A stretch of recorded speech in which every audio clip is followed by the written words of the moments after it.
کیا آپ جانتے ہیں وہ دن جب صحراؤں کے سپاہی سمندر کی لہروں پر اسلام کا پرچم لہرانے نکلے؟ وہ لمحہ جب خلافت راشدہ نے دنیا کی سب سے بڑی بحری طاقت رومی سلطنت کو سمندر کے بیچوں بیچ شکست دی۔ یہ وہ جنگ تھی جس نے بحیرہ روم کی تاریخ کا رخ ہمیشہ کے لیے بدل دیا۔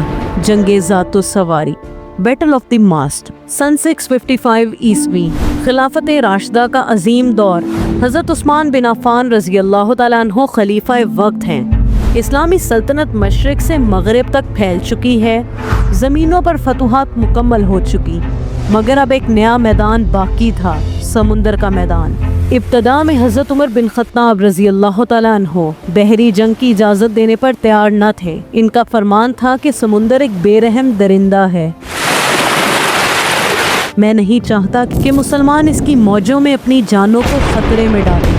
شام کے گورنر حضرت امیر معاویہ بن ابی سفیان رضی اللہ تعالیٰ عنہ بارہا لکھتے رہے کہ رومیوں کا بحری بیڑا اسلامی ساحلی علاقوں کے لیے مستقل خطرہ بنا ہوا ہے۔ بالآخر خلافت عثمانی کے دور میں حضرت عثمان بن عفان رضی اللہ تعالیٰ عنہ نے نہایت حکمت سے اجازت مرمت فرمائی، اس شرط پر کہ جہاد میں شرکت رضاکارانہ ہوگی اور مہم اس قدر محفوظ ہونی چاہیے کہ اس پر کوئی اعتراض نہ اٹھ سکے۔ یوں اسلام کی پہلی منظم بحری قوت کی بنیاد رکھی گئی۔ امیر شام حضرت معاویہ رضی اللہ تعالیٰ عنہ نے خلافت کے حکم سے ایک مضبوط بحری بیڑا تیار کیا۔ اس بیڑے کی قیادت دی گئی حضرت عبداللہ بن سعد بن ابی سرح رضی اللہ تعالیٰ عنہ کو، وہی عظیم جرنیل جنہوں نے افریقہ میں فتوحات حاصل کی۔ ان کے ساتھ حضرت ابو العاور سلامی رضی اللہ تعالیٰ عنہ جیسے بہادر کمانڈر بھی شریک تھے۔ دوسری طرف تھی بازنطینی سلطنت، جس کا بادشاہ قسطنطین دوم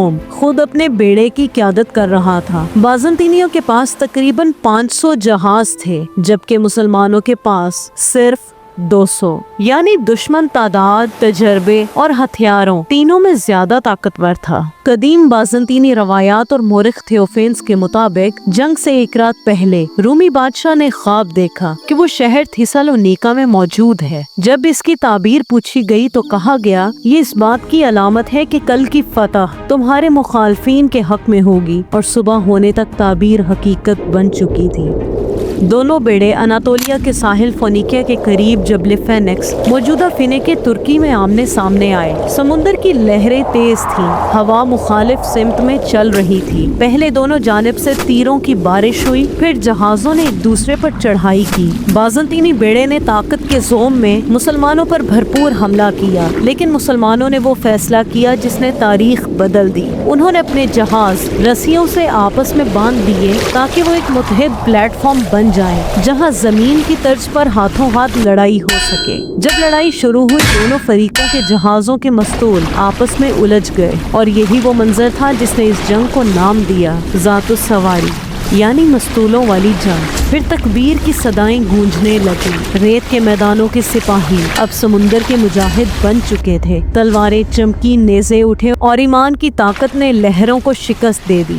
جنگ گھنٹوں جاری رہی۔ بازنطینی سپاہی تربیت یافتہ تھے، مگر مسلمانوں کا حوصلہ آسمانوں کو چھو رہا تھا۔ حضرت عبداللہ بن سعد رضی اللہ تعالیٰ عنہ نے دشمن کے مرکز پر زبردست حملہ کیا، جبکہ حضرت ابو العاور سلامی رضی اللہ تعالیٰ عنہ نے دائیں بازو سے بازنطینی صفیں توڑ دی۔ رومیوں میں افراتفری مچ گئی۔ مورخ تھیوفینس کے مطابق بادشاہ قسطنطین دوم نے جان بچانے کے لیے اپنے ایک افسر کا لباس پہن کر فرار اختیار کیا۔ رومی بیڑا تباہ ہو گیا، سمندر لاشوں اور ٹوٹے جہازوں سے بھر گیا۔ یہ وہ لمحہ تھا جب اللہ نے مسلمانوں کو فیصلہ کن فتح عطا فرمائی۔ اس مارکے کے بعد بحیرہ روم کی تاریخ ہمیشہ کے لیے بدل گئی۔ وہ سمندر جو صدیوں تک رومی طاقت کی علامت تھا، اب اسلامی پرچم کے زیر سایہ آ چکا تھا۔ البدایہ والنہایہ تاریخ ابن کثیر کے مطابق یہ اسلام کی پہلی عظیم بحری فتح تھی، جس نے مسلمانوں کے لیے نئی راہیں کھول دی۔ آرمینیائی مورخ سیبیوس کے مطابق مسلمانوں کا بیڑا اس کے بعد قسطنطنیہ تک پہنچا اور محاصرہ کرنے کی کوشش کی، مگر ایک شدید طوفان نے کئی جہاز تباہ کر دیے۔ یہ واقعہ مسلم روایات میں مختصر ہے، مگر یہ ثابت کرتا ہے کہ اب اسلام کی طاقت سمندروں تک پہنچ چکی تھی۔ چند ہی برسوں بعد مسلمان بحریہ نے قبرص، شمالی افریقہ اور اندلس تک اسلام کا پرچم لہرایا۔ یہی وہ بنیاد تھی جس پر بعد کی خلافتوں اموی اور عباسی نے اپنی بحری طاقت تعمیر کی۔ جنگ ذات السواری نے دنیا کو یہ پیغام دیا کہ جب نیت خالص ہو اور قیادت ایمان پر ہو تو ریت کے سپاہی بھی لہروں کے فاتح بن جاتے ہیں۔ حضرت عثمان بن عفان رضی اللہ تعالیٰ عنہ کے دور کی یہ عظیم فتح صرف ایک مارکہ نہیں بلکہ ایمان، قیادت اور اتحاد کی روشن مثال ہے۔ اسلام نے ثابت کیا کہ وہ زمین پر ہی نہیں بلکہ سمندروں پر بھی غالب آنے کی قوت رکھتا ہے۔ یہ جنگ مسلمانوں کے لیے سمندری طاقت کا پہلا باب تھی اور آج بھی یہ ایمان، عزم اور قربانی کی مثال ہے۔ اگر آپ چاہتے ہیں کہ ہم آپ تک اسلامی تاریخ کے مزید ایسے پوشیدہ اور شاندار ابواب لاتے رہیں تو اسلامک ٹریل بلیزر کو ابھی سبسکرائب کریں، اس ویڈیو کو لائک کریں اور کمنٹس میں اپنی رائے دیں۔